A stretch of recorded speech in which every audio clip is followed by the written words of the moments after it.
Hi, this is Bonnie, and I wanted to show you how I constructed this flip book. And I want to tell you first of all some of the product that I'm using. And the images I'm using in this book is from Miss Daisy Stamps, and you can find that online at missdaisystamps.com. And I'm also using We Are 3 digital paper.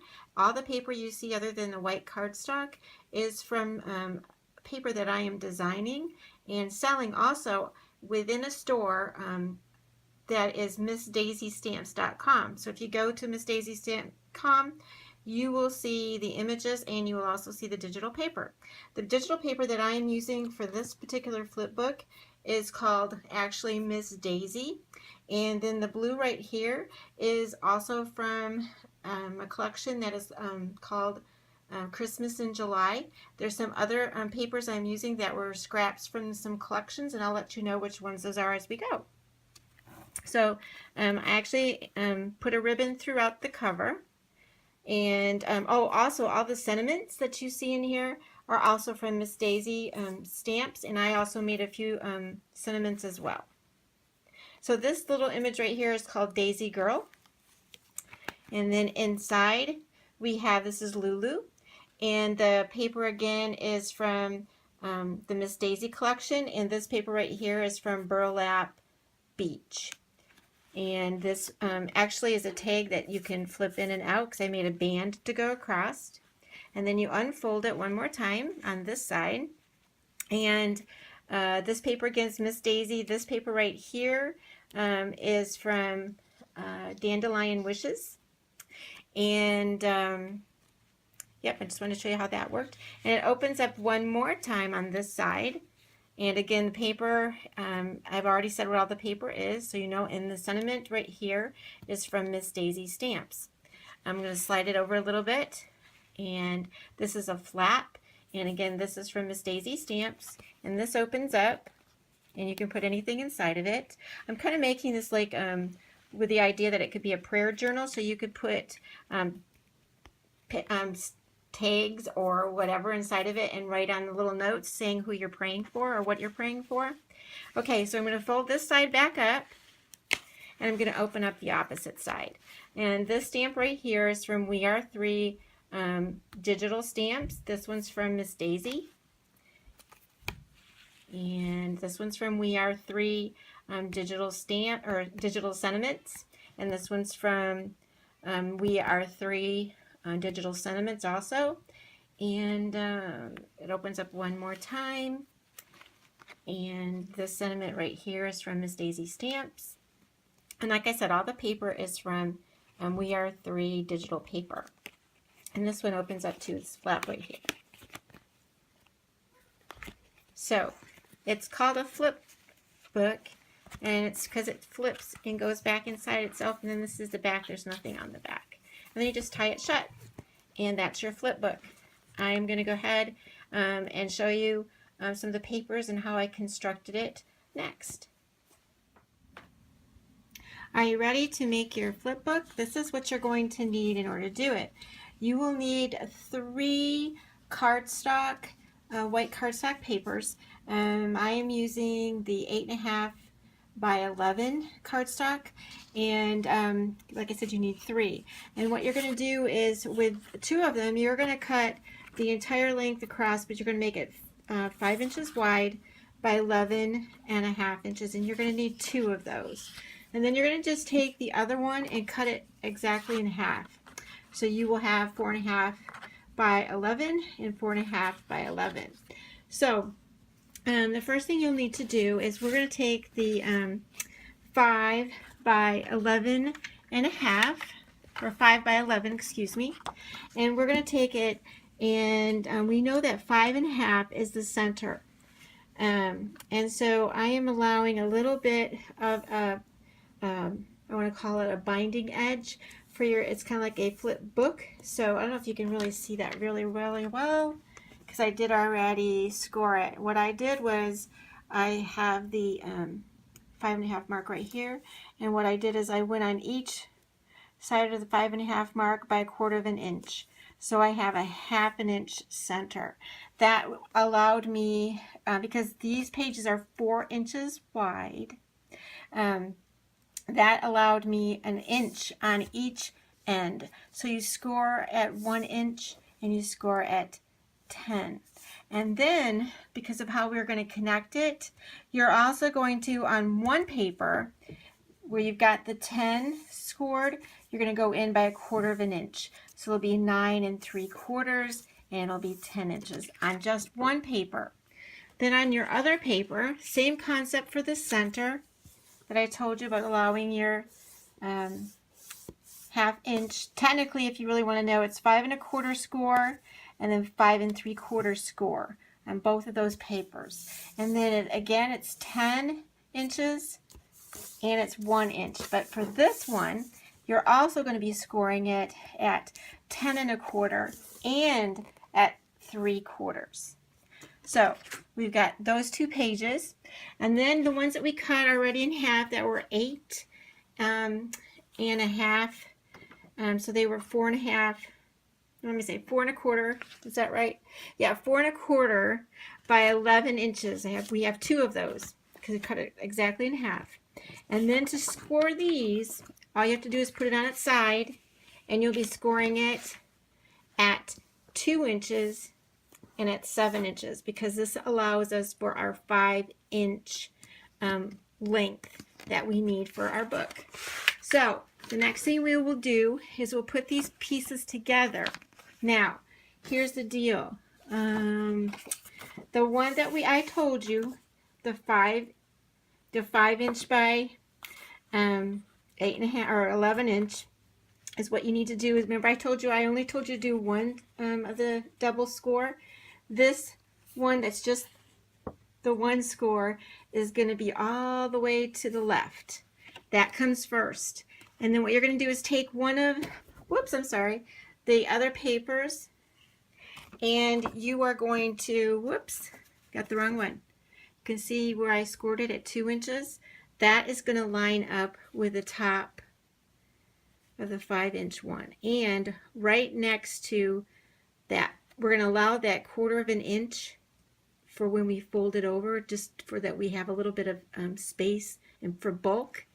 It's going to go together just like that. So you are going to glue on 3/4 inch, and you're going to tape that right down. That's going to be your first part that you put together. Then you're going to go ahead and get the other one that's 5 inches by, my camera won't stay still, by 5 inches by 11 inches. And that is going to go underneath also. And again, you're going to allow for that 1/4 inch for your bulk. And you're going to be, if you can see that, you're going to be taping that down. So technically, if I can lift this up a little bit, it is going to look like a plus sign in a wave. Now, to make sure you've got this piece in the right place, the 2 inch goes up at the top, and the rest of it goes, the shorter end goes at the top, longer end goes at the bottom, so that the 5 inches is in the center. Then all you're going to do is, once you get those glued together, you're going to add the last piece on, and I'm going to show you this closer too. You're going to put this last piece on, and again, we're going to go long ways with it and allow that 1/4 inch. So I'm going to hold that up closer so you can see what I mean when I say 1/4 inch. I'm sorry, my camera keeps moving. It's not holding steady for me. All right, so this right here is your score.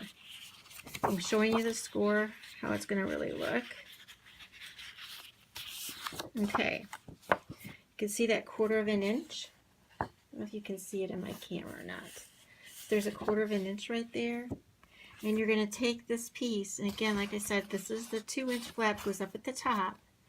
And you're going to put glue on this part right here only, and you're going to put that to the back, and you're going to line that right up so that, if you can see that, this is the flap at the top. Your crease right here, we're going to allow that extra 1/4 inch, and you can see how it lines up down here at the bottom too. And that's how you're going to put those pieces together. And it's, I wish I could pull that up closer, or make that further away so you can really see what it looks like when it's all put together.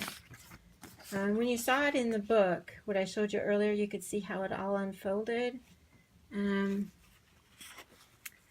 See if I can line this up. You're going to see part of my fabric underneath that I'm using, but that's going to be okay because I really want you to see how that works.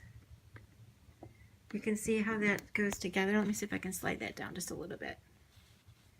So it's kind of like a plus sign in a way. And then the other pieces at the very end. We can get that to turn around for you. I'll slide it over. I'm sorry, this is not exactly how I wanted it to look, but it's because it's bigger, it's longer, and it's hard to fit in the camera lens the way I want it to.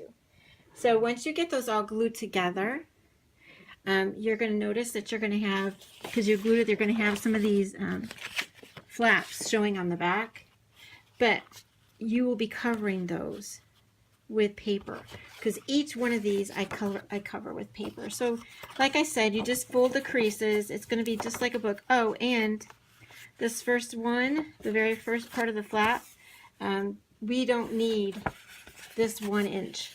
You can either fold it in and just cover it with paper, or you can trim it off. It really doesn't matter, whichever way you want to do it. What I ended up doing is I actually, once I cut this off, I used a quarter rounder, and I made this the very first one only that folds inside. I believe that's right. Yes. Because whether you believe it or not, this ends up being your cover. If that makes sense. But even though it goes like this piece ends up being your cover on the other side.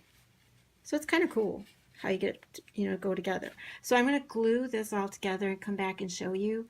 But it's basically like I showed you for the first part of the video. So I'll glue it and I'll be back.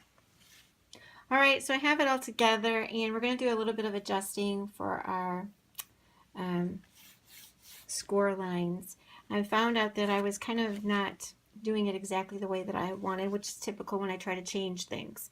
But our whole concept is we want to have each of these pages to be 5 by 4. So when you go to score them, you're going to want to make it so that there's a little bit of bulk in between them, but you can still fold them over. So anyway, this is your flap, your first flap. This is what folds in. And what's tricky, and some people get confused, is this is not your cover. This first piece is not your cover. It's what folds inside of the cover, because this will be your cover. And we just want to make sure whatever score lines we use get covered up if we messed up, which I probably did slightly. And then from the other side, remember right here, this is how it goes. This one, oh, and I quarter round this one that goes inside so that those ends don't show. And I also quarter round the flap edges. So that will go inside. Then we come and do the kind of the same thing the other side, but not, because the flap comes first. So the flap is right here. This goes on the inside, and then inside once more. So this one center piece kind of works good to give us our bulk, because then this whole thing goes together like that. And what I do is, you can see the seams, but I cover this up with paper on both sides. And if that bothers you to have your seams on the outside, you can always put them on the inside and cover your paper that way. It doesn't really matter. There's no set rule. But what I do is, if you're going to use a ribbon enclosure, I put the ribbon on first, and then I add my papers to the top, and then I just decorate everything inside. And basically, if it's a 5 by 4, you just allow that 1/8 of an inch, so you have that on the outside. But that's, whoops, I'm sorry, that is the concept. I bumped my camera. That is the concept of how you make the flip mini albums. Again, I'm going to show you how that goes together and how it comes apart. So this is your left side. It folds in once. You have your flap that was out like this, and it goes in. This technically is the center of your book right here. And then you have this side as your right side. The pocket, flap pocket comes first. It goes, folds in, again, center of your book, and it closes. I hope you enjoyed that. It's really kind of fun to create. You can see the concept of it and how you can change it out. Just allow for a little bit of bulk. If you're going to put any bulking, things that make it a little bit bulky. That's it. I hope you enjoyed that. Thank you.